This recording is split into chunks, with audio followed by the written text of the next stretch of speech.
श्री सत्यनारायण व्रत कथा प्रथम अध्याय। एक बार नैमिषारण्य में आर्यव्रत के 88,000 महर्षियों ने मुनिश्रेष्ठ श्री सूत जी से पूछा, हे मुनिश्रेष्ठ, कलयुग में मनुष्य वेद विधान और धर्म विरुद्ध आचरण करते हुए पापों के बोझ तले दबता जा रहा है। अतः हे मुनिश्रेष्ठ, मनुष्य के कल्याण हेतु ऐसा कोई उपाय बताइए जिससे मनुष्य को पुण्य लाभ हो। तब श्री सूत जी ने कहा, हे ऋषियों, आपने ये अच्छा प्रश्न किया है।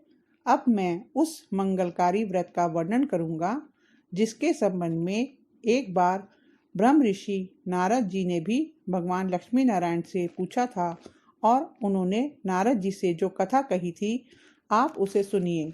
ब्रह्म ऋषि नारद जी मानव कल्याण की इच्छा से विभिन्न लोकों का भ्रमण करते हुए पृथ्वी लोक में पहुँचे।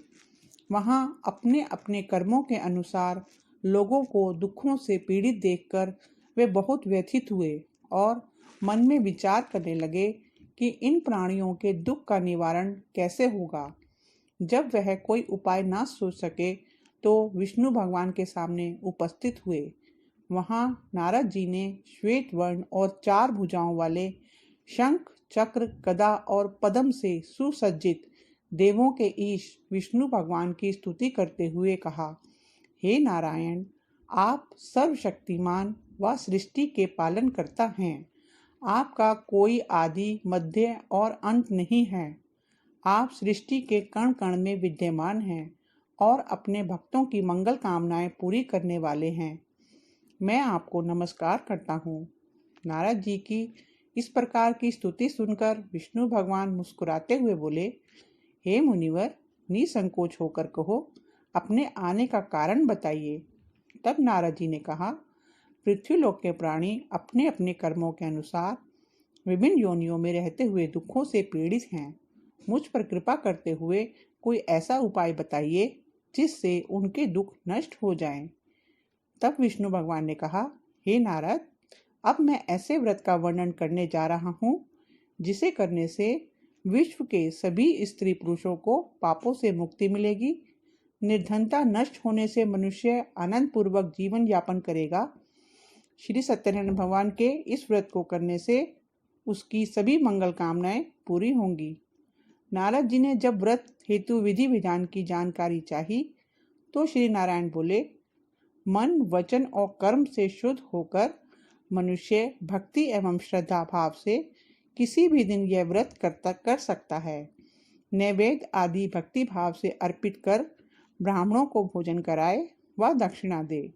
इस प्रकार श्री सत्यनारायण की आराधना करने से सभी कष्टों से मुक्ति पाकर वह धन संपन्न व सुखी होकर आनंद पूर्वक जीवन व्यतीत करता है। भजमन नारायण नारायण हरि हरि, तेरी लीला सबसे न्यारी न्यारी, हरि हरि। द्वितीय अध्याय। श्री सूत जी बोले, हे ऋषि मुनियों, अब मैं आप सबको उस निर्धन ब्राह्मण की कथा सुना रहा हूँ जिसने श्री सत्यनारायण भगवान का सबसे पहले व्रत किया। प्राचीन समय में वह निर्धन ब्राह्मण काशी में रहता था। भिक्षा मांगकर वह अपना जीवन यापन कर रहा था। ब्राह्मण की दुर्दशा देखकर ब्राह्मणों से प्रेम करने वाले श्री सत्यनारायण भगवान ने एक दिन बूढ़े व्यक्ति का रूप परिवर्तित करके उसके पास जाकर आदर से पूछा, हे ब्राह्मण देवता, तुम इस तरह घर घर भिक्षा मांगकर अनेक कष्टों को सहन करते हुए कैसे जीवन यापन कर रहे हो? दरिद्र ब्राह्मण ने कहा, हे मित्र, आय का कोई साधन न होने के कारण मैं भिक्षा मांगकर अपना जीवन यापन कर रहा हूँ। निर्धन ब्राह्मण की बात सुनकर बूढ़े व्यक्ति ने कहा, हे मित्र, श्री सत्यनारायण भगवान का व्रत करने से सभी कष्टों का निवारण हो जाएगा।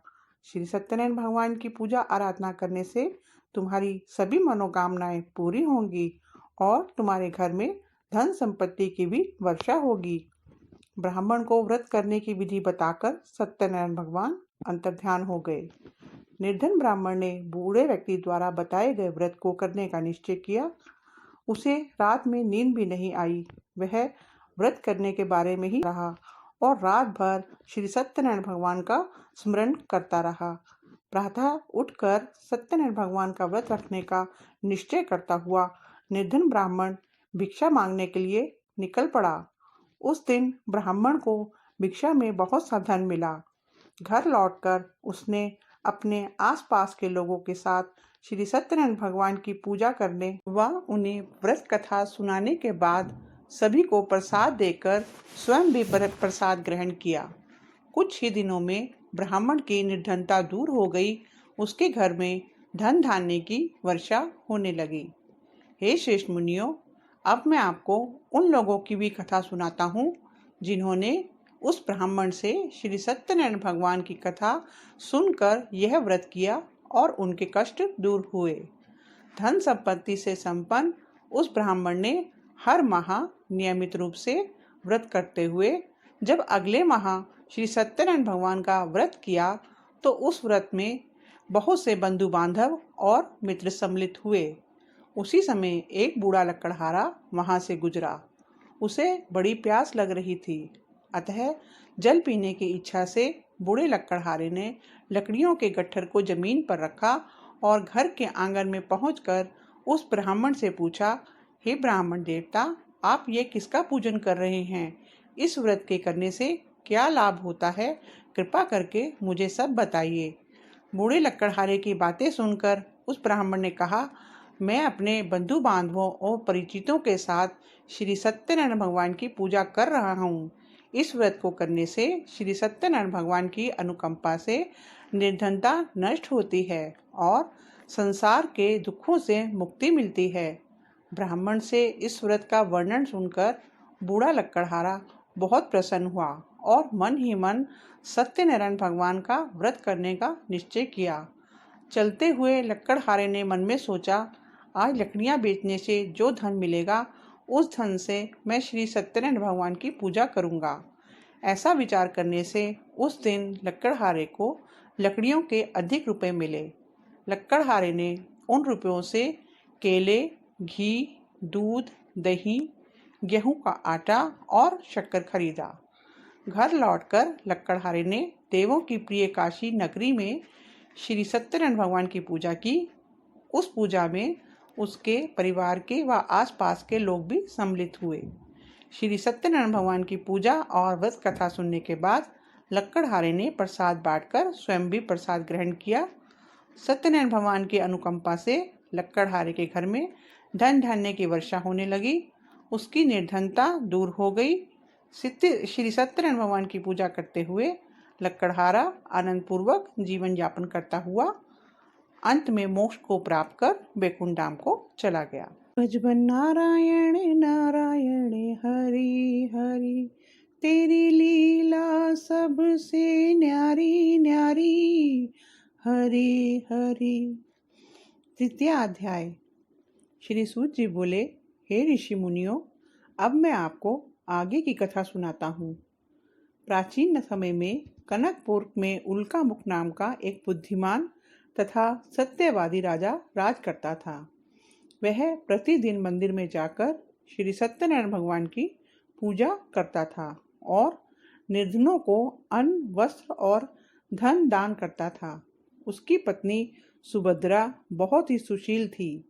वह दोनों हर महीने श्री सत्यनारायण भगवान का व्रत करते थे। श्री सत्यनारायण की अनुकंपा से उनके महल में धन संपत्ति के भंडार भरे थे।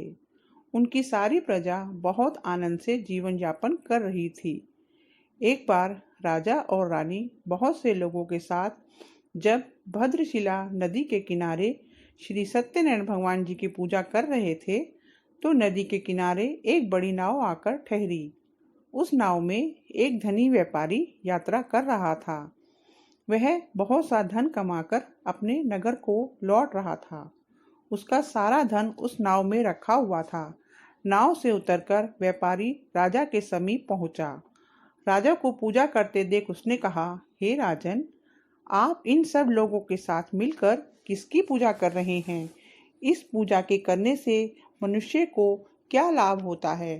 राजा ने व्यापारी से कहा, हम हर पूर्णिमा को सत्यनारायण भगवान का व्रत करते हैं और फिर पूजा अर्चना के बाद भगवान का प्रसाद लोगों को बांटकर स्वयं भी प्रसाद ग्रहण करते हैं। सत्यनारायण भगवान की पूजा से दुखियों के सारे दुख दूर होते हैं। राजा की बात सुनकर व्यापारी ने कहा, हे राजन, मैं भी सत्यनारायण भगवान का व्रत करना चाहता हूँ। कृपा करके मुझे इस व्रत को करने की विधि बतलाइए। राजा ने व्यापारी को सत्यनारायण भगवान के व्रत की पूरी विधि बताई। राजा ने व्रत कथा सुनने के बाद व्यापारी को भी प्रसाद दिया। श्री सत्यनारायण भगवान का स्मरण करते हुए व्यापारी ने प्रसाद ग्रहण किया और लौटकर अपनी पत्नी लीलावती से कहा कि हमारे कोई संतान नहीं है। यदि सत्यनारायण भगवान की अनुकंपा से हमारे कोई संतान हुई तो मैं श्री सत्यनारायण भगवान का व्रत अवश्य करूंगा। व्यापारी के ऐसे निष्ठा करने के कुछ समय बाद लीलावती गर्भवती हो गई और 10वें महीने में उसने एक सुंदर कन्या को जन्म दिया। व्यापारी ने पुत्री जन्म पर बहुत खुशियां मनाई, लेकिन सत्यनारायण भगवान का व्रत नहीं किया। जब उसकी पत्नी लीलावती ने अपने पति से व्रत करने के लिए कहा तो वह बोला, अभी क्या जल्दी है, इसका विवाह होगा तो मैं अवश्य श्री सत्यनारायण भगवान का व्रत करूंगा। अपनी पत्नी के वचन सुनकर लीलावती चुप रह गई। व्यापारी की कन्या कलावती शुक्ल पक्ष में चंद्रमा की तरह बढ़ने लगी। एक दिन व्यापार में बहुत सा धन कमाकर घर लौटे व्यापारी ने अपनी बेटी को सहेलियों के साथ उपवन में घूमते हुए देखा तो उसे उसके विवाह की चिंता होने लगी। व्यापारी ने कलावती के लिए सुयोग्य वर ढूंढने के लिए अपने सेवकों को दूर दूर के नगरों में भेज दिया। व्यापारी के सेवक कंचनपुर नगर में पहुंचे। उन्होंने एक वणिक पुत्र को देखा। वणिक पुत्र अत्यंत सुंदर और गुणवान था। सेवकों ने वापस लौटकर व्यापारी को उस वणिक पुत्र के बारे में बताया। व्यापारी उस सुंदर लड़के को देखकर बहुत प्रसन्न हुआ और कलावती का विवाह बहुत धूमधाम से उसके साथ कर दिया।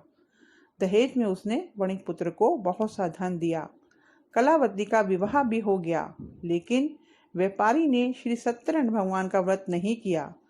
लीलावती ने अपने पति से कहा, नाथ, आपने कलावती के विवाह पर श्री सत्यनारायण भगवान का व्रत करने का निश्चय किया था, अब तो आपको व्रत कर लेना चाहिए। पत्नी की बात सुनकर व्यापारी ने कहा, अभी तो मैं अपने दामाद के साथ व्यापार के लिए जा रहा हूँ। व्यापार से लौटने पर श्री सत्यनारायण भगवान का व्रत पूजा अवश्य करूँगा।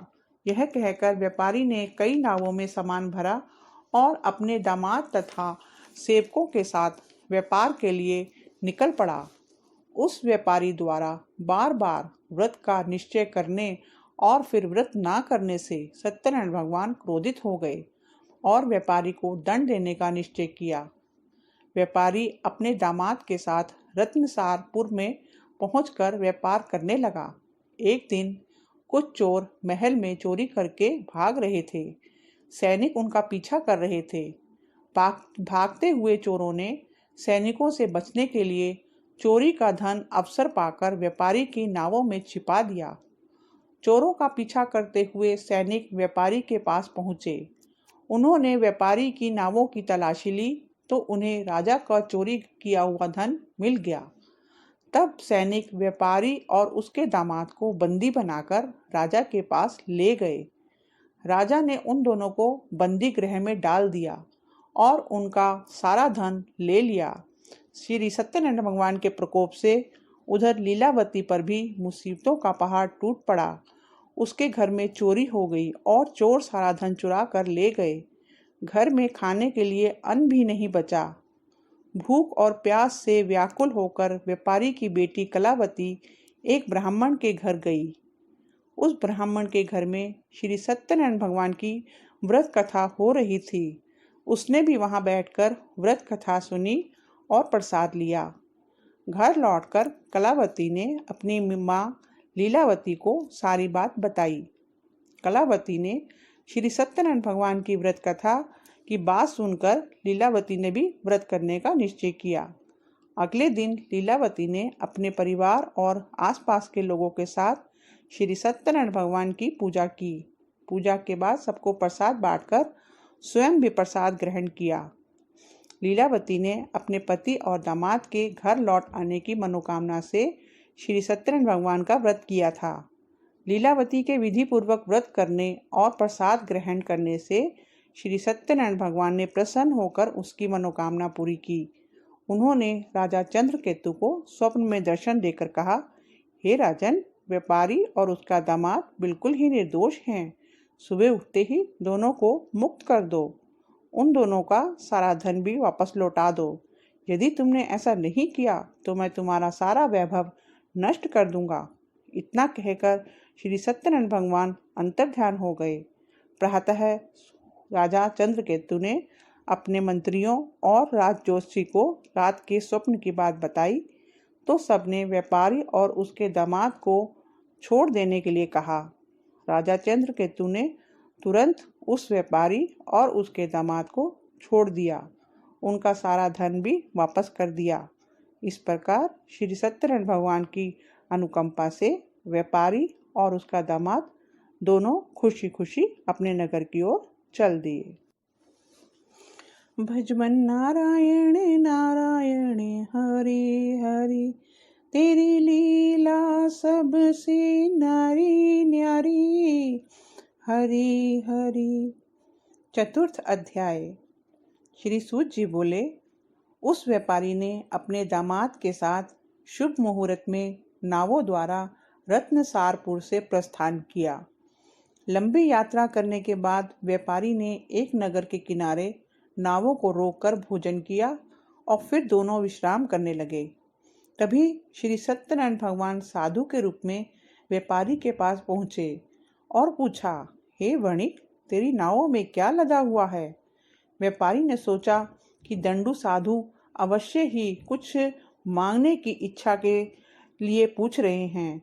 ये सोचकर व्यापारी ने झूठ बोला कि हे दंडी, मेरी नावों में तो बेल और पत्र भरे हुए हैं। व्यापारी के झूठे वचन सुनकर सत्यनारायण भगवान ने क्रोधित होकर कहा कि हे वैश्य, जो तुमने कहा है वही सत्य होगा। इतना कहकर सत्यनारायण भगवान कुछ दूर जाकर अंतर्ध्यान हो गए। उधर व्यापारी साधु को वहां से खाली हाथ लौटाकर व्यापारी बहुत खुश हुआ। लेकिन जब व्यापारी ने अपनी नावों में बेल और पत्ते भरे हुए देखे तो वह विलाप करने लगा और अपने झूठ बोलने पर प्रायश्चित करने लगा। रोते रोते व्यापारी मूर्छित हो गया। कुछ देर बाद जब उसकी मूर्छा नष्ट हुई तो उसके दामाद ने कहा, आप दुखी मत होइए, यह सब उन दंडी साधु के शाप के कारण हुआ है। अब वही दंडी हमें इस विपत्ति से छुटकारा दिला सकते हैं। दामाद के वचन सुनकर व्यापारी दंडी साधु की तलाश में चल दिया। कुछ देर ढूंढने पर उसे एक वृक्ष के नीचे दंडी साधु के रूप में सत्यनारायण भगवान मिल गए। व्यापारी ने दंडी साधु के चरणों में गिरकर क्षमा मांगी। दंडी स्वरूप सत्यनारायण भगवान बोले, हे वणिक पुत्र, तेरे झूठ बोलने के कारण ही मैंने तुझे दंड दिया है। तूने बार बार मेरी पूजा करने के लिए कहा था, लेकिन कभी भी पूजा की नहीं। व्यापारी ने तब हाथ जोड़कर कहा, हे भगवान, आप तो दीन दुखियों के कष्ट दूर करने वाले हैं। मेरी इस गलती को भी क्षमा करें। आपके रूप को तो ब्रह्मा भी नहीं जान पाते, फिर भला मैं अज्ञानी कैसे आपकी लीला को समझ पाता। अब मैं जीवन में कभी झूठ नहीं बोलूंगा। सदैव श्री सत्यनारायण भगवान का व्रत और पूजा किया करूंगा। आप मुझ पर अनुकंपा करें। व्यापारी की क्षमा याचना सुनकर दंडी साधु ने उसे क्षमा कर दिया। उसी समय व्यापारी की नावों में भरे हुए बेल और पत्ते धन धान्य में परिवर्तित हो गए। व्यापारी ने अपने सेवकों के साथ अगले दिन श्री सत्यनारायण भगवान का व्रत करके उनकी पूजा की। सबको प्रसाद वितरित करके स्वयं भी प्रसाद ग्रहण करके व्यापारी अपने नगर की ओर चल पड़ा। अपने नगर में पहुंचकर व्यापारी ने एक सेवक को अपने घर भेजा। सेवक ने लीलावती को सूचित किया। उस समय लीलावती और कलावती दोनों श्री सत्यनारायण भगवान की पूजा कर रही थीं। पति और दामाद के लौट आने का समाचार सुनकर लीलावती ने पूजा पूरी करके प्रसाद ग्रहण करने के बाद कलावती से कहा, बेटी मैं नदी किनारे जा रही हूँ, तुम भी प्रसाद ग्रहण करके शीघ्र ही आ जाना। कहकर लीलावती नदी की ओर चल पड़ी। परंतु कलावती पति से मिलने की खुशी में प्रसाद ग्रहण किए बिना ही घर से निकलकर नदी किनारे जा पहुंची। उसके प्रसाद ग्रहण न करने के कारण सत्यनारायण भगवान क्रोधित हो गए। उन्होंने व्यापारी की नावों को नदी में डुबो दिया। अपने पति को वहां ना देखकर कलावती ने रोना शुरू कर दिया।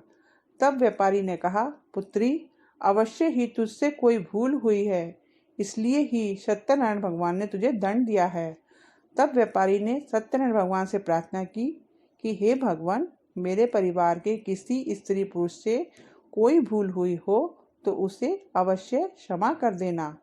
तभी आकाशवाणी हुई, हे वणिक पुत्र, तेरी कन्या मेरा प्रसाद ग्रहण किए बिना ही चली आई है। यदि अब घर पहुंचकर तेरी कन्या प्रसाद ग्रहण करके वापस आए तो उसे पति के दर्शन होंगे। कलावती ने वैसा ही किया। उसके प्रसाद ग्रहण करके वापस लौटने पर नावें जल के ऊपर आ गईं। दामशित नदी से निकल आया। घर लौटकर व्यापारी ने अपने परिवार के साथ मिलकर विधि के अनुसार श्री सत्यनारायण भगवान की पूजा की। उसकी सभी इच्छाएं पूरी हुईं। भजमन नारायण नारायण हरि हरि, तेरी लीला सबसे न्यारी न्यारी, हरि हरि। पंचम अध्याय। श्री सूत जी बोले, हे ऋषि मुनियों, मैं और भी कथा सुनाता हूँ। कौशलपुर में एक राजा था, तुंगध्वज। प्रजा उसकी छत्र छाया में आनंद पूर्वक रह रही थी। राजा तुंगध्वज अपनी प्रजा के सुख दुख का बहुत ही ध्यान रखता था, लेकिन एक बार उसने सत्यनारायण भगवान का प्रसाद ग्रहण नहीं किया। तब सभी को चिंताओं से मुक्ति करके, धन संपत्ति से भंडार भर के, प्राणियों को जीवन के सभी सुख देने वाले श्री सत्यनारायण भगवान ने राजा को प्रसाद ग्रहण न करने का दंड दिया। एक दिन राजा तुंगध्वज जंगल में हिंसक पशुओं का शिकार करने निकला था। शिकार का पीछा करते करते वह सैनिकों से अलग हो गया और देर तक हिंसक जानवरों का शिकार किया। अतः कुछ देर विश्राम करने के लिए वह एक वृक्ष के नीचे बैठ गया। समीप ही कुछ चरवाहे श्री सत्यनारायण भगवान की पूजा कर रहे थे। राजा ने उनके पास से गुजरते हुए सत्यनारायण भगवान को नमस्कार नहीं किया। चरवाहों ने राजा को पूजा के बाद प्रसाद दिया तो राजा ने प्रसाद भी ग्रहण नहीं किया और घोड़े पर सवार हो अपने नगर की ओर चल दिया। राजा जब नगर में पहुंचा तो देखा कि उसका सारा वैभव नष्ट हो गया है। श्री सत्यनारायण के प्रकोप से राजा निर्धन हो गया। तब राज जोशी ने राजा से कहा, महाराज, आपसे अवश्य ही कोई भूल हुई है। अगर आप उस भूल का प्रायश्चित कर लें तो सब कुछ पहले जैसा हो जाएगा। राजा को तुरंत अपनी भूल का स्मरण हो आया। अतः मंदिर में आकर राजा ने श्री सत्यनारायण भगवान से क्षमा मांगी और उनकी पूजा की। पूजा के बाद प्रसाद ग्रहण करने से श्री सत्यनारायण भगवान की अनुकंपा से चमत्कार हुआ और राजा का खोया हुआ वैभव पुनः लौट आया। श्री सत्यनारायण भगवान की अनुकंपा से जीवन के सभी सुखों का भोग करते हुए अंत में राजा मोक्ष को प्राप्त हुआ। श्री सत्यनारायण भगवान के व्रत पूजा को जो भी मनुष्य करता है उसके सभी दुख चिंताएं नष्ट होती हैं। सभी मनोकामनाओं को प्राप्त कर मनुष्य मोक्ष को प्राप्त करके सीधे वैकुंठ धाम को जाता है। श्री सूत जी ने कुछ पल रुककर कहा, हे श्रेष्ठ मुनियों, श्री सत्यनारायण भगवान के व्रत को पूर्व जन्म में जिन लोगों ने किया उन्हें दूसरे जन्म में भी सभी तरह के सुख प्राप्त हुए। वृद्ध शतानंद ब्राह्मण ने पूर्व जन्म में सत्यनारायण का विधिव्रत व्रत किया था तो दूसरे जन्म में सुदामा के रूप में भगवान की पूजा करते हुए अंत में मोक्ष को प्राप्त कर वैकुंठ धाम को चला गया। उल्का मुख राजा अपने जन्म में राजा दशरथ के रूप में मोक्ष को प्राप्त करके वैकुंठ को गए। व्यापारी ने मोर ध्वज के रूप में जन्म लिया और अपने पुत्र को आरे से चीर कर भगवान की अनुकंपा से बैकुंठ को प्राप्त किया। राजा तुंगध्वज अपने अगले जन्म में मनु के रूप में जन्म लेकर सत्कर्म करते हुए मोक्ष को प्राप्त कर बैकुंठ धाम को चले गए। हे ऋषि मुनियों, श्री सत्यनारायण भगवान का व्रत और पूजा मनुष्य की सभी चिंताओं से मुक्त करके अंत में मुक्ति पाकर मोक्ष प्रदान करता है। भजमन नारायण नारायण हरि हरि, तेरी लीला सबसे न्यारी न्यारी, हरि हरि। श्री सत्यनारायण जी की आरती। जय लक्ष्मी रमणा, श्री जय लक्ष्मी रमणा, सत्यनारायण स्वामी जनपातक हरिणा। ओम जय लक्ष्मी रमणा, रत्न जड़ित सिंहासन अद्भुत छवि राजे, स्वामी अद्भुत छवि राजे। नारद करत निरंजन घंटा ध्वनि बाजे। ओम जय लक्ष्मी रमणा, प्रगट भये कलि कारण, द्विज को दर्श दियो, स्वामी द्विज को दर्श दियो। बूढ़ो ब्राह्मण बन कर कंचन महल कियो। ओम जय लक्ष्मी रमणा, दुर्बल भील कठारो, इन पर कृपा करी, स्वामी इन पर कृपा करी। चंद्रचूड़ एक राजा, तिनकी विपत्ति हरी।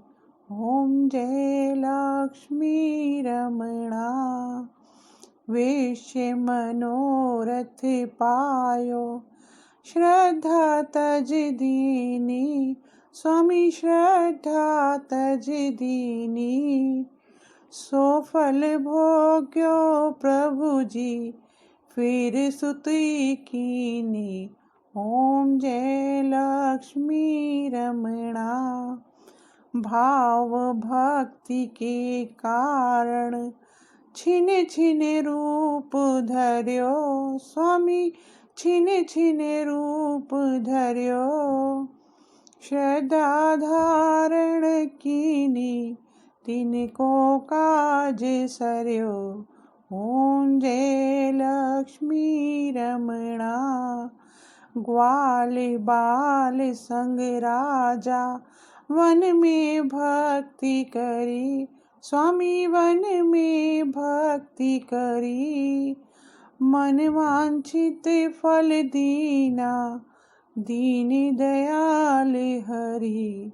ओम जय लक्ष्मी रमणा, चढ़त प्रसाद सवायो, कदली फल मेवा, स्वामी कदली फल मेवा।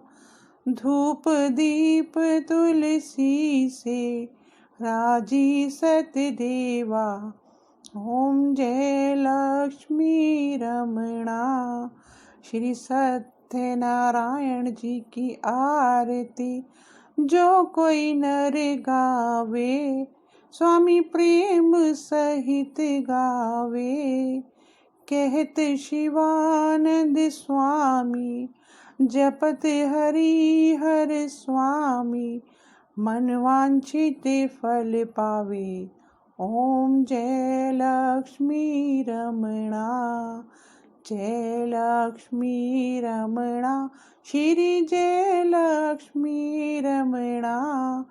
सत्यनारायण स्वामी जनपातक हरिणा। ओम जय लक्ष्मी रमणा। सत्यनारायण भगवान की जय। इस वीडियो को लाइक, शेयर और सब्सक्राइब जरूर कीजिए। मिलते हैं एक अगली कथा के साथ। तब तक के लिए जय माता की।